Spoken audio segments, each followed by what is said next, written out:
dimanapun kalian berada. Bagaimana keadaan kalian? Mudah-mudahan semuanya dalam keadaan sehat walafiat. Tetap semangat ya, walaupun kita masih tetap belajar dari rumah. Bertemu kembali bersama Ibu dengan pembelajaran di kelas 4. Pada kesempatan kali ini, Ibu akan menjelaskan tema 3 tentang peduli terhadap makhluk hidup, sub tema 3 dan pembelajaran kedua. Inti dari pembelajaran ini adalah bagaimana cara kita supaya bisa mencintai lingkungan. Nah, sebelum Ibu melanjutkan, Ibu harap kalian sebelum menyimak lebih jauh pembelajaran ini, tetap duduk manis di tempat, ikuti pembelajaran ini sampai terakhir, sehingga kalian bisa menjawab apa nanti pertanyaan yang akan Ibu berikan. Nah, apa sih pembelajaran kita kali ini? Seru atau tidak? Ibu pastikan kalian pasti akan tertarik mengikuti sampai selesai. Jadi, pembelajarannya itu adalah tentang 3 orang sahabat, ya, seperti yang ada di gambar. Mereka bernama Lani, Udin, dan Beni. Nah, mereka mengantarkan Beni pergi ke satu tempat. Ayo, kemana? Ibu kasih clue ya. Tempatnya adalah suasana ramai dan tempat ini bertemunya pembeli dan penjual. Ayo, siapa yang tahu? Apakah nama tempat ini? Ya, betul. Pasar. Tentu kalian sudah tidak asing lagi dengan pasar. Pasar tradisional tentunya. Pernahkah kalian pergi ke pasar bersama orang tua kalian atau bersama kakak? Nah, kali ini yuk kita ikuti obrolan Lani, Beni, dan Udin ketika pergi ke pasar. Ceritanya, Beni mengikuti ibunya untuk membeli sapu ijuk. Nah, sebagai sahabat sejati, Lani dan Udin ikut mengantar. Ketika mereka pergi ke pasar dan sudah berada di dalam, tentunya mereka mencari di mana penjual sapu ijuk berada. Tiba-tiba Udin menutup hidungnya. Ada yang tahu kenapa? Iya, Udin mencium bau yang kurang enak, bau yang menyengat, bau yang tidak sedap. Kata Udin, ini bau apa ya? Nah, Lani dengan Beni pun ikut-ikut menutup hidung. Coba, apa yang terjadi? Mengapa mereka mencium bau yang kurang sedap? Nah, lihat. Ini adalah suasana pasar yang begitu ramai, ya. Nah, di pasar ini ternyata Udin menemukan sampah yang menumpuk dan berserakan, sehingga tercium aroma yang tidak enak, kurang sedap, tercium aroma yang busuk dari tumpukan sampah. Nah, untungnya penjual sapu ijuk terlihat, sehingga mereka cepat-cepat membeli sapu ijuk dan keluar dari pasar. Kata Udin, kalau keadaan seperti ini terus berlanjut, maka bisa menimbulkan banjir. Karena apa? Karena aliran air di pasar tersumbat atau mampet karena sampah yang berserakan. Lani dan Beni juga berkata demikian. Betul, bisa menimbulkan banjir.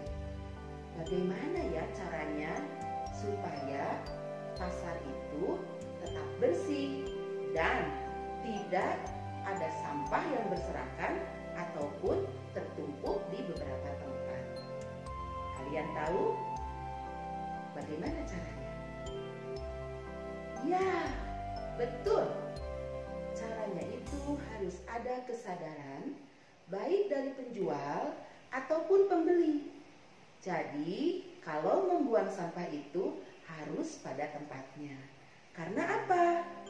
Ketika orang lain merasa dirinya terganggu, merasa tidak nyaman dengan lingkungan, itu berarti kita sudah mengambil hak orang lain.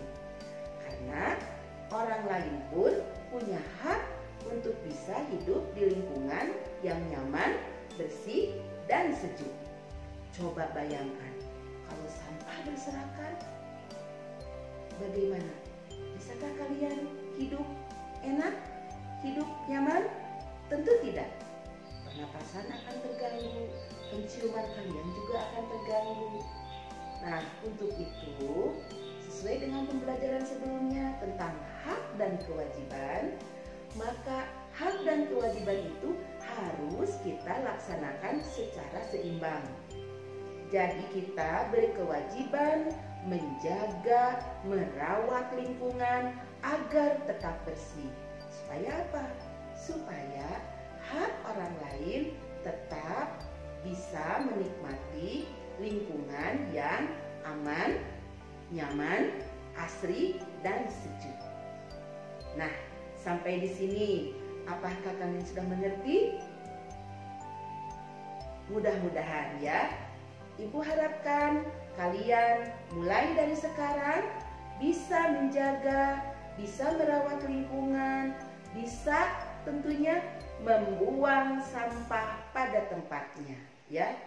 Nah, hari itu ketiga sahabat ini mempunyai pengalaman yang sangat berharga, yaitu penemuannya ada sampah berserakan di pasar, sehingga mereka bertiga itu bertekad untuk tidak membuang sampah sembarangan, ya. Nah, itu tentang bagaimana cara kita menjaga lingkungan. Apakah kalian bisa menerapkannya dalam kehidupan sehari-hari? Bagaimana cara kalian mencintai lingkungan? Ya. Nah, sekarang perhatikan gambar di samping. Ayo, gambar apakah ini?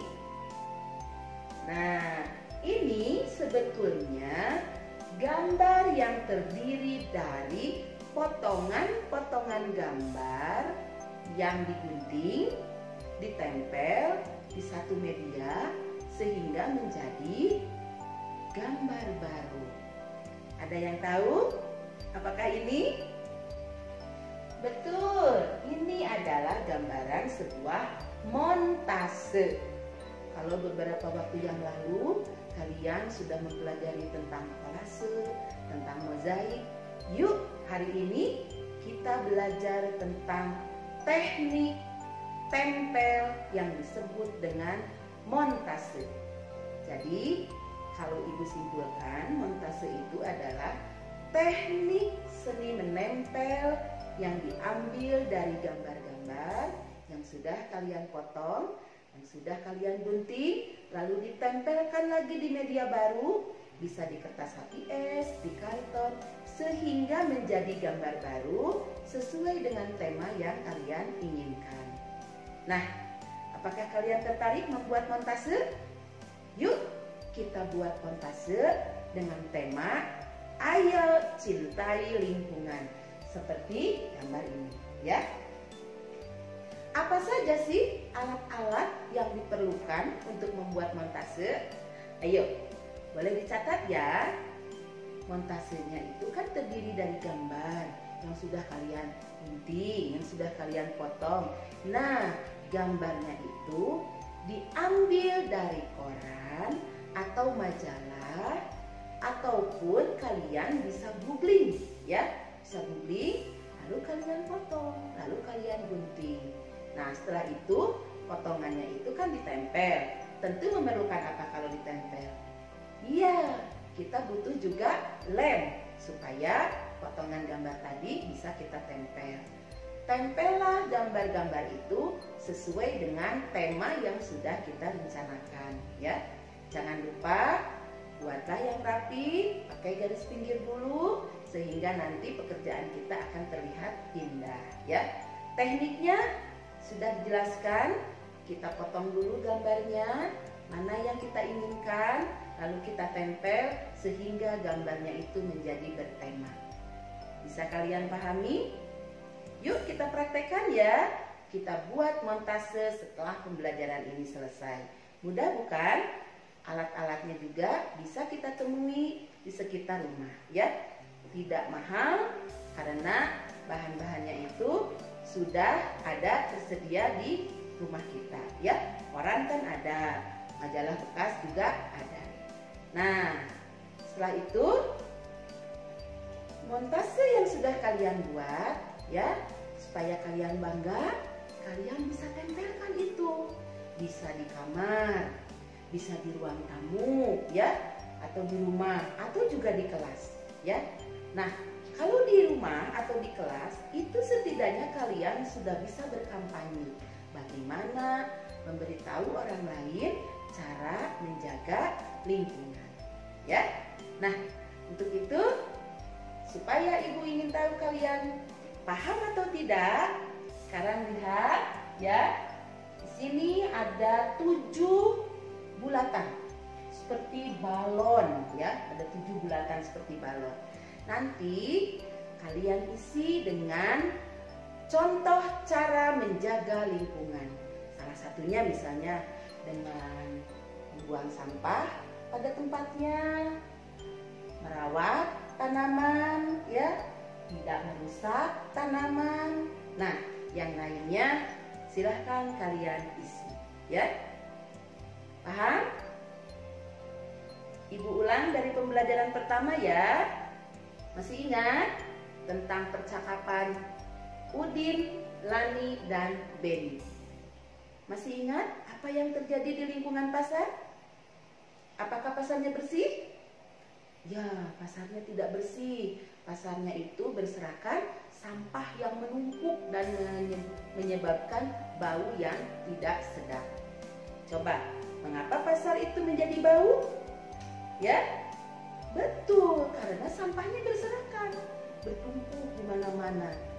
Nah, sampah yang berserakan di pasar itu apa akibatnya? Bagi kita atau bagi lingkungan? Bagi kita bisa menyebabkan penyakit, baik bagi penjual ataupun pembelinya. Bagi lingkungan bisa menyebabkan banjir ya. Kalau sudah banjir, maka akan merugikan manusia seperti kehilangan barang ya karena hanyut. Untuk itu tetap harus kita jaga supaya lingkungan terbebas dari sampah.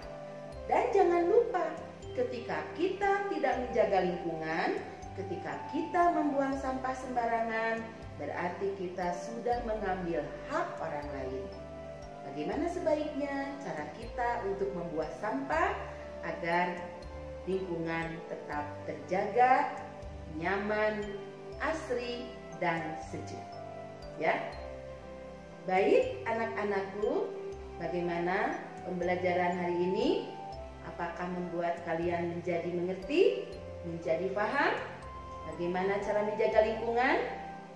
Dan jangan lupa, setelah kalian paham, kita praktekkan melalui teknik karya tempel montase ya. Baik, pembelajaran hari ini Ibu cukupkan sekian. Mudah-mudahan apa yang Ibu sampaikan bisa kalian pelajari dan bisa kalian praktekkan. Sampai jumpa pada pembelajaran berikutnya. Tetap sehat, tetap semangat meskipun belajar dari rumah. Sampai jumpa.